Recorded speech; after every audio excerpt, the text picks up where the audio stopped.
Assalamualaikum warahmatullahi wabarakatuh. Saya perwakilan dari kelompok 8 ingin mempresentasikan materi kami analisis laporan keuangan, tepatnya di PT Arga Karya Prima dari tahun 2016 hingga 2019, yang mana dia bergerak di sektor plastik dan kemasan. Sebelumnya, saya akan memperkenalkan teman-teman saya, di mana ada Almaria Okta, Ana Nabila, Donalita Oktiani, Mutia Harima, Mutiara Afida, Fitrianda Miliande, dan saya sendiri Rahmawati. Dan selanjutnya akan dijelaskan oleh teman saya. Bagian 1, Preliminary Financial Analysis. Gambaran umum perusahaan. PT Arga Karya Prima Industri Tbk atau lebih dikenal dengan Arga, didirikan sejak 1980 dan merupakan salah satu pelopor industri kemasan fleksibel di Indonesia. Arga mulai beroperasi secara komersial sekitar tahun 1982 dengan lokasi pabrik utama yang terletak di kawasan Citeruk, Jawa Barat. Produk andalan yang dihasilkan Arga adalah kemasan fleksibel yang terdiri dari jenis Biaxially Oriented Polypropylene atau BOPP dan Biaxially Oriented Polyethylene Terephthalate atau BOPET atau polyester. Masing-masing dipasarkan dengan merek dagang Arlin dan Areta. Produk-produk tersebut telah memenuhi beberapa standar sertifikasi internasional, diantaranya ISO 9001-2008 dan Food and Drug Administration. Dengan pengalaman dan inovasi selama lebih dari 3 dekade, produk-produk Arga telah dikenal luas secara global, baik pada sektor konsumtif dan industri seperti untuk kemasan makanan, rokok, laminasi kertas, pita perekat, pembungkus umum, dan sebagainya. B. Bagian usaha perseroan serta jenis produk yang dihasilkan berdasarkan anggaran dasar. Kegiatan bisnis dan usaha perseroan antara lain bergerak dalam bidang industri dan pemasaran barang-barang dari plastik. Barang-barang yang dihasilkan dari plastik tersebut adalah termasuk jenis film, polypropylene, dan polyethylene terephthalate. Produk utama yang dihasilkan perseroan adalah kemasan fleksibel berupa plastik film jenis BOPP, Biaxially Oriented Polypropylene, dan BOPET, Biaxially Oriented Polyethylene dan Terephthalate atau polyester. Produk jenis plastik film tersebut dipasarkan dengan merek dengan Arlin dan Areta. Merek dagang tersebut telah dikenal cukup luas di dalam negeri atau di luar negeri, banyak digunakan atau diaplikasikan sebagai kemasan makanan, kemasan toko, laminasi kertas, label maupun pembungkus umum lainnya. Dalam proses produksinya, perseroan telah mengacu pada beberapa standar internasional, antara lain Standar Manajemen Mutu ISO 9001-2015 FSC 2020 hingga 2018, SEDEC EXOVADIS, dan Sistem Manajemen Keselamatan dan Kesehatan Kerja SMK 3, guna menghasilkan produk kemasan fleksibel yang bermutu tinggi. Pada tahun 2019 yang akan datang, perseroan telah merencanakan untuk mengaplikasikan ISO 14001 hingga 2015, yaitu sebuah spesifikasi internasional untuk sistem manajemen lingkungan yang membantu perusahaan antara mengidentifikasi, memprioritaskan, dan mengatur risiko-risiko lingkungan sebagai bagian dari praktek bisnis normal. Semua standar ini diterapkan perseroan dalam melakukan aktivitas operasional guna pemenuhan pada masing-masing bidang yang disyaratkan baik oleh pelanggan pemakai. Rencana strategis. Dalam tahun 2017 mendatang, kondisi perekonomian dunia masih dihadapkan pada kondisi ketidakpastian. Pelemahan beberapa mata uang utama di dunia, terutama Euro terhadap USD, mengakibatkan persaingan yang semakin ketat di wilayah Eropa. Kebijakan pembatasan ekonomi Amerika di era Presiden Trump dipandang dapat menjadi ancaman bagi negara mitra. China sebagai penggerak terbesar ekonomi di Asia dunia akan terpengaruh oleh kebijakan Amerika dan akan mempengaruhi volume perdagangan Indonesia ke China, yang pada akhirnya pertumbuhan ekonomi nasional akan sulit ditingkatkan. Terobosan baru yang sangat inovatif dan efisien sangat dibutuhkan untuk peningkatan penjualan pada tahun 2017 yang penuh dengan tantangan dan persaingan ini. Perseroan menerapkan prinsip tata kelola perusahaan yang baik atau GCG secara berkesinambungan. Penerapan GCG merupakan suatu keharusan untuk menjaga transparansi dan akuntabilitas pengelolaan perseroan kepada publik. Praktik-praktik pengelolaan GCG secara berkesinambungan dan harmonis akan memberikan perlindungan dan perlakuan kepada seluruh pemegang saham, pengelolaan, dan pemangku kepentingan lainnya, sehingga pada akhirnya akan memberikan nilai. Market capitalization perusahaan plastik dan kemasan. Berdasarkan besaran nilai kapitalitas pasar market capitalization pada tahun 2019, tercatat 8 pengembang yang menjadi penguasa pasar properti di Indonesia. Ada di lampiran 24 seperti terlihat pada grafik di atas. Grafik 1, nilai kepastian pasar market capitalization di tahun 2019. Berdasarkan data di atas dapat dilihat bahwa PT Impact Pratama Industri atau IMPC merupakan perusahaan plastik dan kemasan dengan market capitalization tertinggi di antara yang lain. Hal tersebut menempatkan IMPC sebagai market leader perusahaan plastik dan kemasan dengan kapitalisasi pasar sebesar 49,69% di seluruh Indonesia. AKPI sendiri menempatkan dalam urutan ke-7 dengan nilai kapitalisasi pasar sebesar 3,12%. Yang A itu analisis laporan keuangan komparatif. Dari pos-pos di atas, hal yang perlu disoroti lebih dalam adalah pos laba kotor yang mengalami penurunan selama 4 tahun berturut-turut. Penurunan ini dikarenakan penjualannya dari tahun 2016 sampai dengan 2019 selalu sama, yaitu sekitar 2 miliar, tetapi beban pokok penjualannya selalu naik tiap tahunnya, yang menyebabkan laba kotor di perusahaan ini selalu menurun setiap tahunnya. Earning per share atau EPS pada lampiran 1 menunjukkan tingkat keuntungan yang diperoleh perusahaan dalam setiap lembar saham. EPS AKPI selalu bergerak naik turun setiap tahunnya. Hal ini menunjukkan tingkat profitabilitas AKPI cukup baik tetapi tidak terlalu bagus. EPS berhubungan dengan pembagian dividen. Jika EPS perusahaan cenderung kecil, maka kecil kemungkinan akan dilakukan pembagian dividen. Data pada lampiran 3 AKPI melakukan pembagian dividen pada tahun 2016 sampai 2019. Lalu ada grafik komponen neraca common size dari 2016 sampai 2019 punya AKPI. Neraca common size disajikan dalam lampiran 6. Jumlah aset cenderung stabil kecuali di tahun 2019, mengalami penurunan tetapi tidak terlalu banyak. Proporsi aset lancar dan tidak lancar selalu berbeda yang signifikan dari tahun 2017 sampai dengan tahun 2019. Sementara jika dilihat dari komposisi liabilitas dan ekuitas AKPI selalu meningkat tiap tahunnya tetapi tidak meningkat secara signifikan. Sebaliknya, liabilitas jangka panjang selalu menurun dari tahun ke tahun. Lalu ada grafik dan diagram komposisi aset AKPI 2016 sampai 2019. Dari grafik di atas terlihat ada 3 pos yang cukup signifikan terhadap total aset yang dimiliki AKPI, yaitu piutang usaha, persediaan, serta aset tetap. Untuk pos aset tetap dari tahun 2016 sampai 2018 mengalami kenaikan dan terjadi penurunan di tahun 2019, tetapi tidak terlalu signifikan. Strategi AKPI dengan mempertahankan aset tetap yang cukup besar ini dilakukan dalam rangka mengantisipasi risiko likuiditas. Dengan aset tetap yang besar, AKPI memastikan ketersediaan sumber pendanaan yang cukup. Lalu ada diagram kedua yaitu komposisi persediaan pada tahun 2019.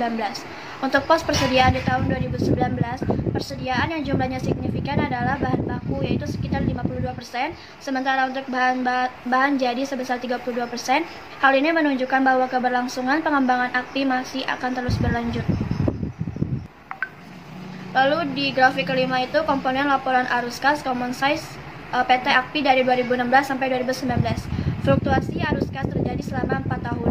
Kas bersih yang diperoleh dari aktivitas operasi terus mengalami kenaikan seiring dengan produktivitas AKPI, kecuali di tahun 2018 yang mengalami penurunan. Sedangkan untuk kas bersih aktivitas investasi mengalami kenaikan.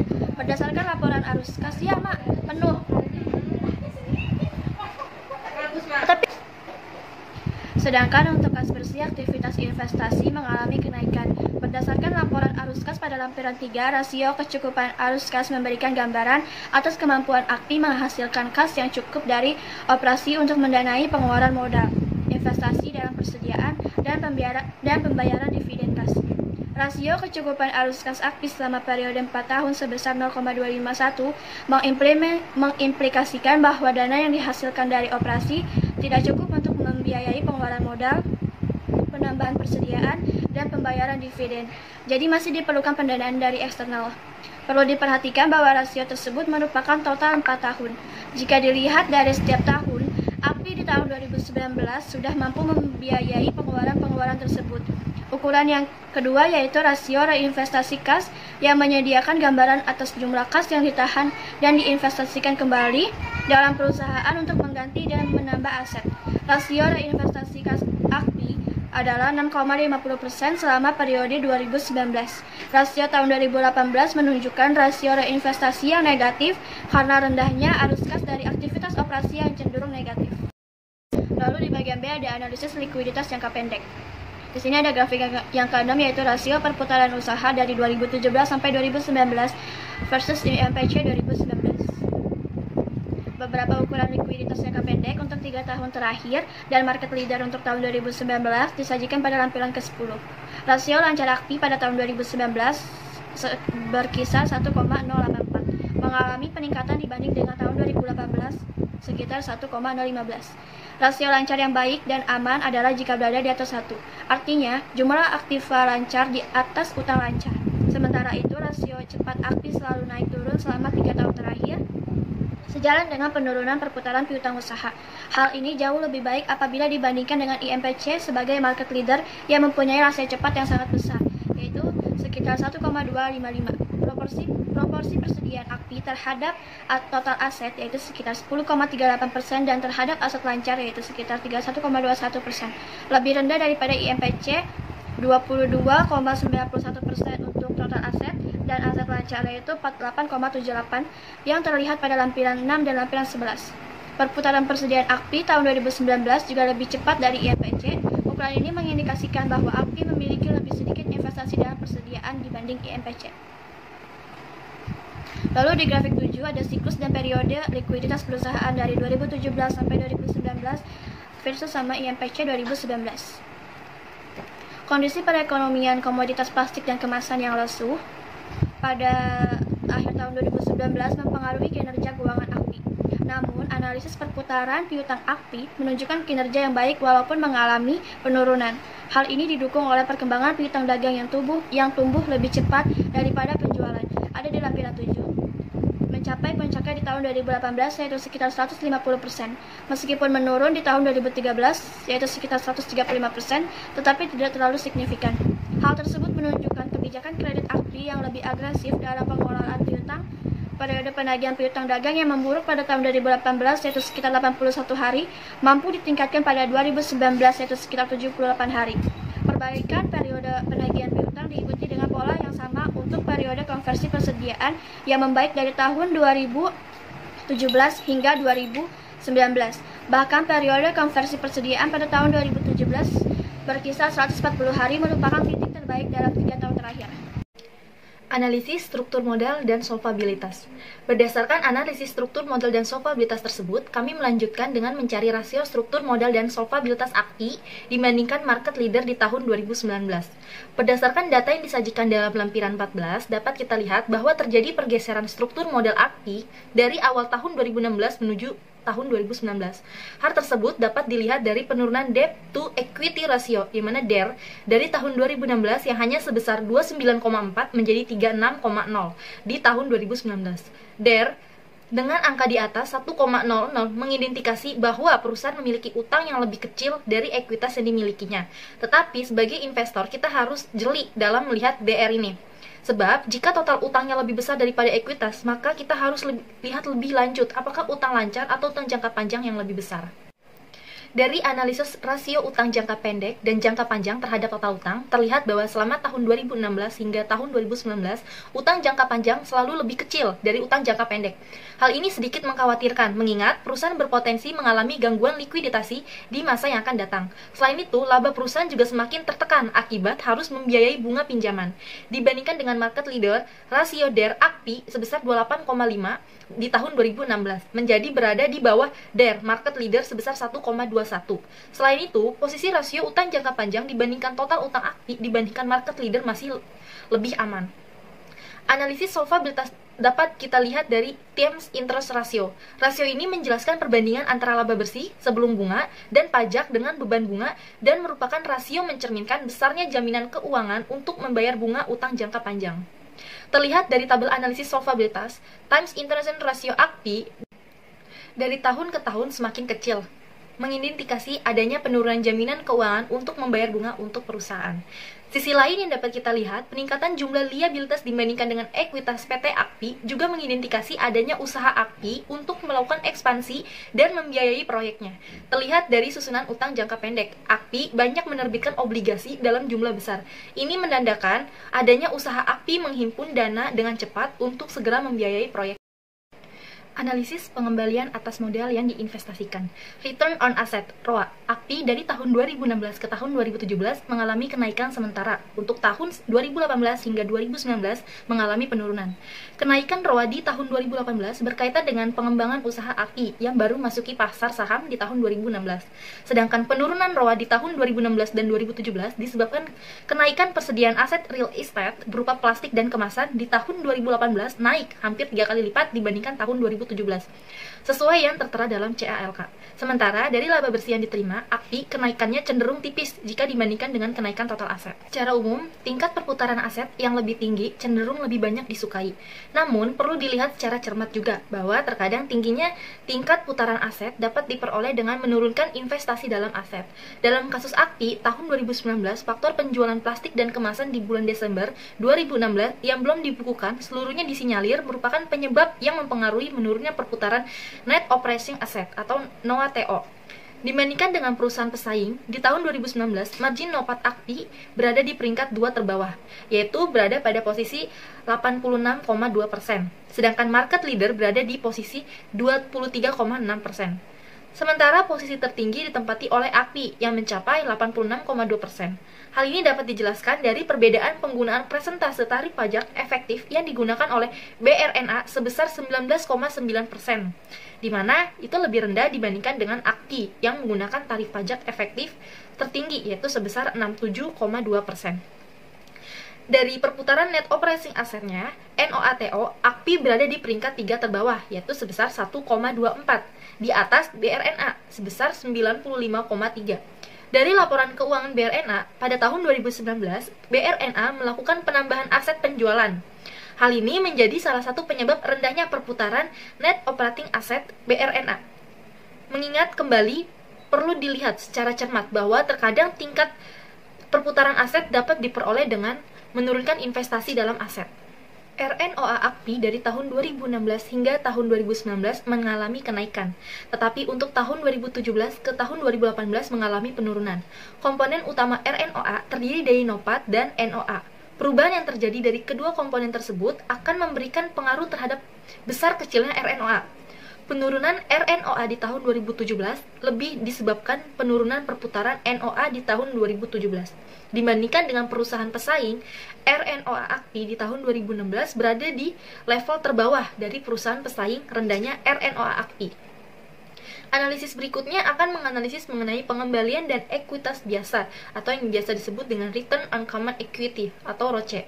Ada 3 variabel utama yang dapat mempengaruhi ROCE, yaitu RNOA, LEF, dan spread. ROCE APLN mengalami kenaikan yang cukup signifikan pada tahun 2016 dari tahun sebelumnya. Akan tetapi, di tahun 2019 mengalami penurunan.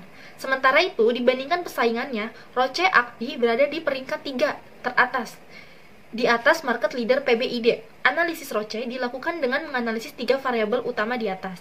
Analisis yang pertama mengenai RNOA AKPI sudah dijelaskan di atas. Selanjutnya analisis leverage keuangan. LEV AKPI dari tahun 2018 ke tahun 2019 mengalami penurunan. Sementara untuk tahun 2016 sampai 2017 mengalami kenaikan. Posisi LEV pada tahun 2019 mencapai 55,0%. LEV AKPI merupakan LEV tertinggi dari perusahaan pesaing yang hanya berkisar 6% hingga 55%. Proporsi utang AKPI terhadap ekuitas tercermin dalam NFO, di mana NFO dari tahun 2016 sampai 2019 terus mengalami kenaikan. Rasio leverage sebesar 72,29% mengimplikasikan bahwa AKPI meminjam sebesar 0,723 untuk setiap rupiah ekuitas. Peningkatan rasio leverage ini menyebabkan peningkatan risiko bagi AKPI. Apabila peningkatan leverage tidak dibarengi dengan peningkatan ROCE seperti yang terjadi di tahun 2019, dengan tingginya rasio leverage AKPI harus terus melakukan monitoring dan evaluasi terhadap kebijakan perusahaan dalam menentukan proporsi relatif utang dan ekuitas dalam struktur modal jumlah likuiditas yang dipertahankan. Dibandingkan perusahaan lain, AKPI adalah yang paling beresiko. Leverage terus mengalami kenaikan terjadi sejak tahun 2017. Seiring dengan diterbitkannya obligasi berkelanjutan sebesar 1,2 triliun yang jatuh tempo dalam jangka waktu 5 tahun, keseluruhan dana hasil penawaran umum obligasi tersebut digunakan untuk mengembangkan usaha AKPI melalui akuisisi beberapa perusahaan yang mengembangkan proyek. Sementara itu, ROE AKPI tahun 2016 hingga tahun 2019 mengalami kenaikan. ROE AKPI tahun 2019 berada di peringkat 3 teratas dan di atas market leader PBID, yaitu sebesar 33,0%. Analisis pemanfaatan aset. Rasio penggunaan aset ini dihitung berdasarkan nilai pada akhir tahun yang terdapat di lampiran 17. Rasio penggunaan aset AKPI tidak begitu mengalami fluktuasi. Perputaran kas dan setara kas mengalami kenaikan dari tahun 2016 hingga tahun 2018 dan rasionya turun pada tahun 2019. Hal tersebut juga dialami oleh aset-aset lainnya kecuali perputaran piutang. Perputaran piutang turun dari tahun 2017 hingga tahun 2018 dan meningkat pada tahun 2019. Kenaikan dan penurunan tahun 2016 sampai dengan 2019 dapat dilihat pada grafik 11 rasio pemanfaatan aset 2016-2019 yang ada di atas. Pada tahun 2018, rasio perputaran kas dan setara kas meningkat menjadi 57,41%. Angka tersebut dapat diartikan bahwa AKPI relatif buruk dalam memutar kasnya. Kas menjadi keluar lebih banyak daripada tahun sebelumnya. Angka tersebut lebih buruk dari market leader atau LPKR yang bernilai 4,42%. Perputaran rasio piutang AKPI mengalami penurunan hingga tahun 2018, kemudian naik pada tahun 2019. Kenaikan rasio ini tidak sejalan dengan kenaikan rasio kas dan setara kas.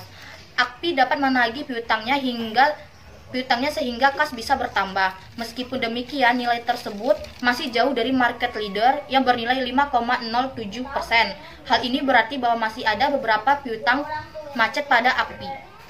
Untuk perputaran persediaan, AKPI mengalami penurunan pada tahun 2017, tapi setelah itu menurun lagi tahun 2018 sebesar 5,32%. Angka ini berarti bahwa AKPI tidak dapat memanfaatkan persediaannya secara efisien, karena banyak persediaan diubah menjadi kas. Jika dibandingkan dengan tahun sebelumnya, rasio ini turun dan dapat diartikan bahwa pada tahun 2016, AKPI menambah persediaannya. Meskipun demikian, angka tersebut masih bagus daripada IMPC yang bernilai 0,61%. Rasio perputaran working capital yang bernilai 26,6% pada AKPI lebih tinggi daripada IMPC yang hanya bernilai 0,50%. Rasio yang cukup tinggi ini bisa diartikan bahwa AKPI tidak memiliki modal yang cukup untuk mengimbangi pertumbuhan penjualannya. Untuk rasio perputaran aset tetap, AKPI bernilai 1,48%. Rasio tersebut lebih tinggi daripada IMPC yang bernilai 0,40%. Nilai ini berarti bahwa IMPC membutuhkan lebih banyak aset, tetapi untuk menghasilkan pendapatannya dibandingkan dengan AKPI. Dari rasio tersebut juga dapat dilihat bahwa AKPI lebih banyak menghabiskan kasnya untuk memperoleh aset tetapnya. Terdapat di grafik 12 rasio pemanfaatan aset dibandingkan market leader tahun 2009 yang ada di atas. Analisis perputaran persediaan. AKPI memiliki dua jenis persediaan yang terdiri dari persediaan lancar dan persediaan tidak lancar. Dalam menganalisis perputaran persediaan, kami menggunakan analisis perputaran persediaan sebagaimana dilampirkan di lampiran 4. Jumlah persediaan yang dimiliki oleh AKPI memiliki tren yang selalu meningkat setiap tahunnya. Kami menggambarkan tren peningkatan tersebut sebagaimana grafik ada di atas. Untuk tahun 2019, persediaan AKPI didominasi oleh bahan baku. Memang tren nilai persediaan bahan baku yang siap untuk dijual terus menurun. Ini dikarenakan masih banyak bahan baku yang sedang diolah jadi bahan barang jadi yang terdapat di grafik 13 komposisi persediaan 2010 dan 2013.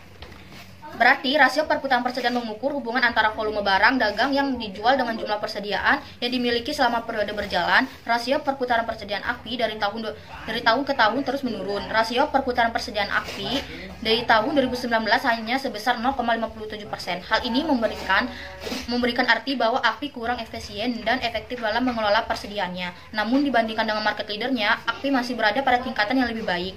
Rasio perputaran persediaan AKPI di tahun 2019 ada 0,57%. Sedangkan rasio perputaran market leader sebesar 0,30%. Nilai rasio tahun 2019 yang dihasilkan dari perhitungan memang tidak selalu menunjukkan angka mutlak bahwa AKPI berada pada rasio dengan kategori kurang baik dari tahun sebelumnya. Kami mencoba melihat dari sisi lain bahwa rasio AKPI untuk tahun 2019 tersebut mengalami penurunan dikarenakan total nilai persediaan rata-rata AKPI tinggi dibandingkan harga pokok penjualan. Analisis kinerja dan profitabilitas operasi. Rasio profit margin dihitung berdasarkan persentase gross profit, EBIT, dan net income terhadap penjualan. AKPI mengalami ketidakstabilan profit dari tahun 2016 hingga tahun 2019. Jika dilihat dari gross profit margin atau GPM, AKPI dari tahun ke tahun tidak efisien dalam memanfaatkan faktor-faktor produksinya, baik dari material maupun tenaga kerja. GPM AKPI bernilai 8,54% lebih buruk daripada GPM IMPC yang bernilai 33,07%. GPM AKPI nilainya semakin menurun karena akuisisi yang dilakukan AKPI. Selanjutnya, Operating Profit Margin (OPM) AKPI berjumlah 6,60%. Nilai ini lebih rendah daripada OPM IMPC yang bernilai 13,79%. Angka tersebut dapat diartikan bahwa AKPI lebih tidak efisien dalam mengelola beban operasinya untuk memperoleh pendapatan. Net Profit Margin (NPM) AKPI pun mengalami kenaikan dari tahun 2016 ke tahun 2017, namun mengalami penurunan kembali di tahun 2018 dan 2019. Meskipun demikian, dengan tingkat pajak yang tidak stabil, AKPI membayar beban bunga yang lebih banyak tiap tahunnya. Selain itu, jika dibandingkan dengan IMPC, NPM AKPI lebih kecil.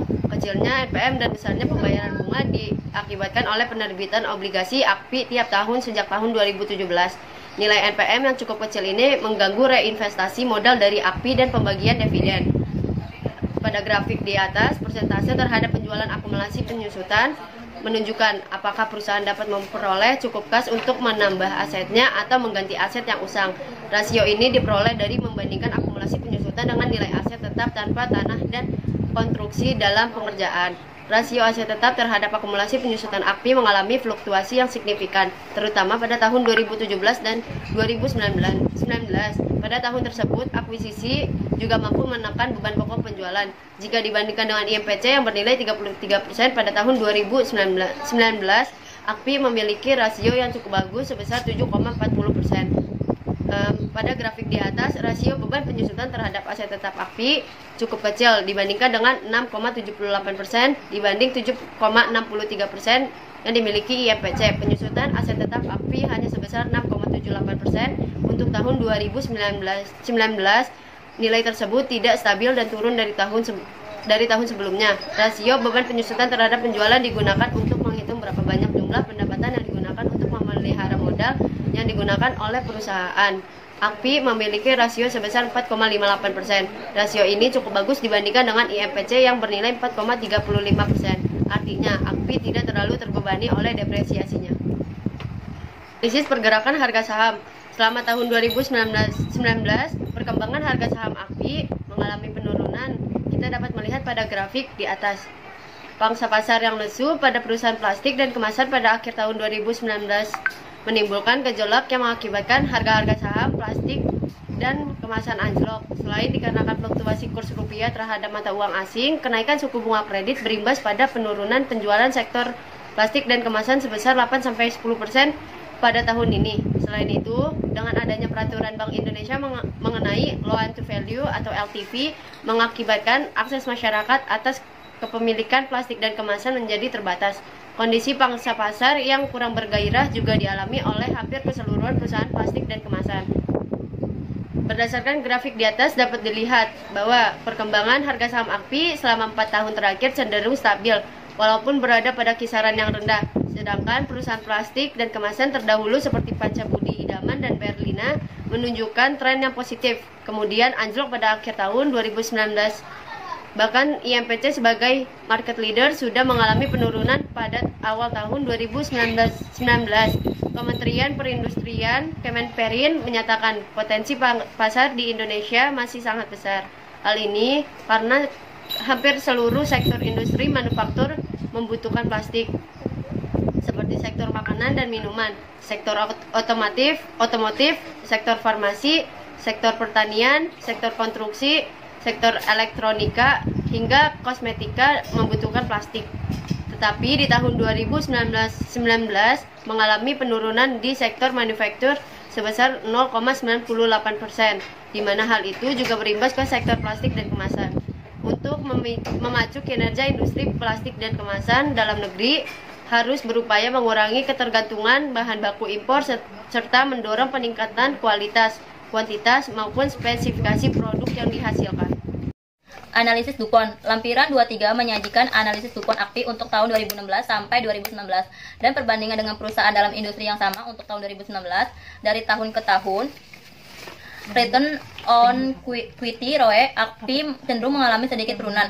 Apabila dirinci ke dalam 3 faktor, terlihat bahwa net profit margin dan financial leverage untuk mengalami peningkatan yang menunjukkan bahwa AKPI mampu menggunakan tambahan utang yang sebagian besarnya digunakan untuk pengelolaan aset untuk menciptakan tambahan keuntungan. Namun demikian, tambahan keuntungan tersebut tidak berimbang dengan penambahan aset yang diperoleh. Hal ini menyebabkan aset turnover mengalami penurunan, yang menjadi penyebab utama ROE menurun. Apabila dirinci ke dalam 5 faktor, terlihat bahwa EBIT margin terus mengalami peningkatan yang menunjukkan bahwa secara keseluruhan kegiatan operasional AKPI mampu berjalan dengan efisien. Interest burden yang semakin menurun menunjukkan utang perusahaan semakin besar, sehingga beban bunga ikut membesar, terutama di tahun 2017 yang turun-menurun sangat drastis. Financial leverage terus meningkat dari tahun 2016 sampai 2018 dan menambah beban bunga perusahaan. Tax burden mengalami fluktuasi yang tidak signifikan. Apabila dibandingkan dengan perusahaan lain dalam industri sejenis untuk tahun 2016, ROE 3 faktor, AKPI sebesar 0,014 cukup rendah, bahkan lebih rendah dari IMPC 0,059 sebagai market leader. Namun ROE AKPI tidak terlepas dari financial leverage-nya yang lebih besar. Sementara net profit margin AKPI sendiri masih berada di bawah perusahaan lain. Aset turnover AKPI terbilang baik di antara keempat perusahaan yang dibandingkan, di mana AKPI mampu memanfaatkan utangnya dalam perolehan dan penggunaan aset untuk menghasilkan keuntungan. EBIT margin AKPI menunjukkan angka 0,066 yang jika dihubungkan dengan interest burden, AKPI menunjukkan bahwa perusahaan menanggung beban bunga yang lebih besar dari perusahaan lain. Sejalan dengan besarnya financial leverage yang ada, sehingga net profit margin AKPI semakin mengecil. Tax burden AKPI sebesar 0,236 berada di bawah perusahaan lain yang seluruhnya berada pada angka 0,630 atau artinya pajak yang dibayarkan AKPI lebih besar. Ramalan. Pada lampiran 21 ini, kami menyajikan laporan laba rugi historis Arga Karya Prima Industri tahun 2016 sampai 2019, serta ramalan untuk tahun 2020. Proses peramalan itu dimulai dengan harapan atas tingkat penjualan dan pendapatan usaha. Penjualan dan pendapatan usaha KPI ini akan terus bertumbuh untuk tahun-tahun berikutnya meskipun tidak sebesar tahun sebelumnya. Seperti dalam grafik 20, ada perbandingan komponen laba rugi tahun 2016 dan 2017 dan proyeksi tahun 2020. Di sini dijelaskan bahwasanya penjualan dan beban pokok penjualan itu mengalami penurunan pada tahun 2020 nantinya. Untuk ramalan 2020 nantinya, perusahaan optimis bahwa target penjualan pemasaran atau marketing sales ini kemungkinan turun dan akan diperkirakan penjualan dan pendapatan usaha juga akan menurun seperti yang saya sudah jelaskan tadi sebelumnya. Namun demikian, angka tren sales grow AKPI yang terus menurun ini dan adanya ketidakpastian kondisi ekonomi global yang disebabkan oleh melemahnya kinerja ekonomi makro yang masih akan berlanjut pada tahun 2020 ini. Oleh karena itu, penjualan dan pendapatan usaha AKPI pada tahun 2020 tidak akan jauh berbeda dari tahun sebelumnya. Sehingga penjualan dan pendapatan AKPI hanya bertumbuh maksimum 2% dari tahun 2019. Margin laba kotor atau gross profit margin AKPI itu akan terus menurun setiap tahunnya, tetapi tidak terlalu signifikan penurunannya. Hal ini terjadi karena beban pokok penjualan yang sangat tinggi, tapi penjualannya itu tidak mengalami penaikan yang signifikan. Dengan demikian, diperkirakan gross profit margin atau margin laba kotor perusahaan itu akan meningkat sekitar 0,87% saja, 0,78% saja. Beban penjualan umum dan administrasi pun meningkat pada tahun 2018. Seiring dengan bertambahnya proyek yang akan dikerjakan, AKPI juga akan melakukan promosi secara besar-besaran, seperti yang dilakukan selama ini, sehingga beban penjualan umum dan administrasi itu sekitar 9,32% dari perkiraan penjualan dan pendapatan usaha pada tahun 2018. Beban bunga yang berada pada sekitaran 6,18% untuk 2 tahun belakangan ini, mengingat AKPI pada periode 2016 dan 2017 juga menerbitkan obligasi per tahunnya. Dan pada tahun 2017, AKPI juga akan tetap menerbitkan obligasi, sehingga proyek beban bunga dan keuangan AKPI akan tetap berada pada angka 25,82%. Dengan perkiraan beban pajak tahun 2018 akan sama dengan 2016, yaitu sebesar 1,15% dari laba sebelum pajak, itu akan diperoleh lagi perkiraan laba bersih tahun 2019 sebesar 1,07%, atau mengalami penurunan dari laba bersih tahun 2018. Hal ini terjadi karena peningkatan atas penjualan dan pendapatan usaha tidak mampu menutupi peningkatan atas beban penjualan umum dan administrasi. Selain itu, sebagaimana yang telah disebutkan sebelumnya, ketidakpastian kondisi ekonomi global yang menyebabkan pelemahan nilai tukar rupiah terhadap dolar Amerika Serikat diperkirakan juga akan turut andil dalam penurunan laba bersih AKPI. Pada lampiran 22 ini menyajikan neraca historis AKPI pada tahun 2016 dan 2019, serta ramalan untuk tahun 2020, yang dimana piutang usaha, persediaan, dan utang usaha serta biaya yang harus dibayar itu diproyeksikan dengan menggunakan tingkat perputaran tahun 2016 dan menggunakan proyeksi penjualan dan harga pokok penjualan 2019. Dan plastik dan kemasan diperkirakan meningkat sesuai tren, yang kemudian aset tetap akan meningkat dengan perkiraan tambahan dari liabilitas dan ekuitas AKPI. Walaupun peningkatannya tidak secara signifikan, secara keseluruhan jumlah aset akan terus bertambah dengan proporsi kas yang terus mengalami penurunan selama 4 tahun sebesar 0,251, yang mengimplementasikan bahwa dana yang dihasilkan itu tidak cukup untuk membiayai pengeluaran modal, penambahan persediaan, dan pembayaran dividen tunai. Liabilitas jangka pendek itu diperkirakan tidak akan jauh berbeda pada tahun 2016 dan hanya meningkat itu 10% sesuai dengan data yang terdapat dalam laporan proyeksi tahun 2019 ini. Sementara liabilitas jangka panjang ini diperkirakan akan mengalami peningkatan sebesar 1,2 triliun, serta sisanya peningkatan uang muka penjualan dan sebagainya. Dan sementara saldo akun-akun ekuitas itu tidak akan banyak mengalami perubahan, mengingat proyeksi laba yang juga menurun dan tidak adanya rencana penerbitan saham tambahan oleh AKPI. Analisis Altman J-score. Formula J-score yang digunakan adalah modifikasi untuk perusahaan non-manufaktur yang mengabaikan aset turnover. Hal ini dilakukan untuk menghilangkan bias karena nilai aset turnover industri non-faktur secara normal jauh lebih besar. Dari data di lampiran 25, perhitungan J-score untuk AKPI mengalami fluktuasi sejak tahun 2016, tetapi selalu berada di atas batas aman. Selanjutnya, untuk tahun 2016, J-score yang dihasilkan dari perhitungan di atas adalah 1746 dengan indikator apabila J-score lebih dari 2600 maka perusahaan dianggap aman. J-score terendah AKPI diperoleh pada tahun 2017 yaitu sebesar 1628 dan tertinggi diperoleh pada tahun 2019 yaitu sebesar 1871. Apabila menelusuri faktor penyusunannya, besarnya aset liquid T1 terus mengalami penurunan sejak tahun 2016 namun mulai naik kembali pada tahun 2019. Hal ini juga ditimbangi dengan semakin baiknya profitabilitas perusahaan T3-nya tanpa memandang besarnya utang. Namun jika melihat leverage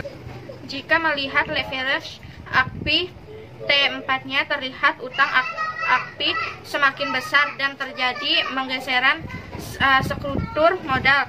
Utang yang terlampau besar akan berbahaya bagi kelangsungan perusahaan, terutama jika bunga yang harus dibayar ikut membesar. Walaupun J-score ini secara umum cukup bagus dalam melindungi kita dari berinvestasi pada perusahaan-perusahaan yang berpotensi untuk mengalami kebangkrutan, kita harus pandai menafsirkan nilainya, apakah relevan dengan kondisi industri di mana perusahaan berada. Dalam analisis ini, J-score yang diperoleh cukup relevan dengan proyeksi yang telah dilakukan sebelumnya, di mana diperkirakan AKPI akan mampu untuk menjaga keberlangsungan usahanya. Jadi kesimpulannya yang pertama yaitu laporan keuangan komparatif menunjukkan tren peningkatan yang positif baik untuk laba bersihnya, jumlah aset maupun arus kas dari aktivitas operasi. Rasio kecukupan arus kas untuk 4 tahun mengimplikasikan bahwa dana yang dihasilkan dari operasi tidak cukup untuk membiayai pengeluaran modal, penambahan persediaan dan pembayaran dividen tunai sehingga masih diperlukan pendanaan eksternal. Sementara rasio reinvestasi kas terus menunjukkan peningkatan. Yang kedua, rasio lancar dan rasio cepat AKPI menunjukkan bahwa aset lancar yang dimiliki mampu untuk menutupi utang jangka pendek yang akan jatuh tempo. Saldo kas yang cukup besar apabila dibandingkan dengan total aset dipersiapkan dalam rangka mengantisipasi risiko likuiditas. Yang ketiga, terjadi pergeseran struktur modal AKPI dari tahun 2016 sampai dengan tahun 2019 yang selalu didominasi oleh ekuitas dapat dilihat dari analisis struktur modal. API memiliki DER yang cukup tinggi. DER yang tinggi ini disebabkan oleh masih dominannya utang, terutama utang jangka panjang. Kondisi ini sedikit mengkhawatirkan karena dalam jangka panjang API masih harus menyediakan dana untuk membayar bunga pinjaman tersebut.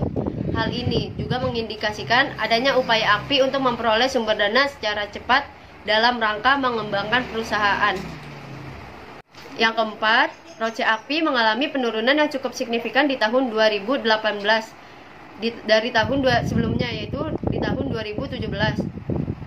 Penurunan ROCE di tahun 2018 dipengaruhi oleh faktor penurunan RNOA. Posisi leverage API di tahun 2019 merupakan leverage terendah, tetapi tidak di posisi paling bawah dari perusahaan pesaingnya. Dibandingkan perusahaan lain, API merupakan perusahaan yang paling berisiko. Yang kelima, pada tahun 2019, rasio perputaran kas dan setara kas menurun menjadi 35,51%. Angka tersebut dapat diartikan bahwa API relatif lebih baik dalam memutar kasnya. Kenaikan rasio juga terjadi pada rasio perputaran piutang. Hal ini sejalan dengan penurunan rasio kas dan setara kas. API dapat menagih piutangnya sehingga kas bisa bertambah meskipun demikian nilai tersebut masih jauh dari market leader yang bernilai 5,12. Hal ini berarti bahwa masih ada beberapa piutang macet pada API. Yang keenam, persediaan API terdiri dari bahan baku, barang jadi, barang dalam proses, dan suku cadang. Jumlah persediaan API masih lebih tinggi dibandingkan beban pokok penjualan yang menyebabkan rasio perputaran persediaan menjadi lebih tinggi. Rasio perputaran persediaan yang tinggi tidak menandakan tingkat perputaran persediaan. Kesimpulan yang ketujuh itu, gross profit margin, operating profit margin, dan net profit margin API terus menurun setiap tahunnya melalui peningkatan penjualan yang tidak diimbangi dengan penurunan beban pokok penjualan serta efisiensi beban operasional. Besarnya beban bunga yang ditanggung membuat net profit margin API masih berada di bawah perusahaan lain dalam industri plastik dan kemasan. Lalu yang ke-8, pergerakan harga saham API cenderung stabil walaupun pada kisaran yang rendah. Harga saham API terus naik secara perlahan kecuali pada akhir 2019 akibat melemahnya kinerja ekonomi makro yang juga dialami oleh perusahaan lain. Untuk tahun 2020 diproyeksikan harga saham API akan kembali meningkat. Lalu yang ke-9, ROE APLN antara tahun 2016 sampai dengan 2019 cenderung mengalami kenaikan karena aset turnover yang tinggi dan interest burden yang rendah.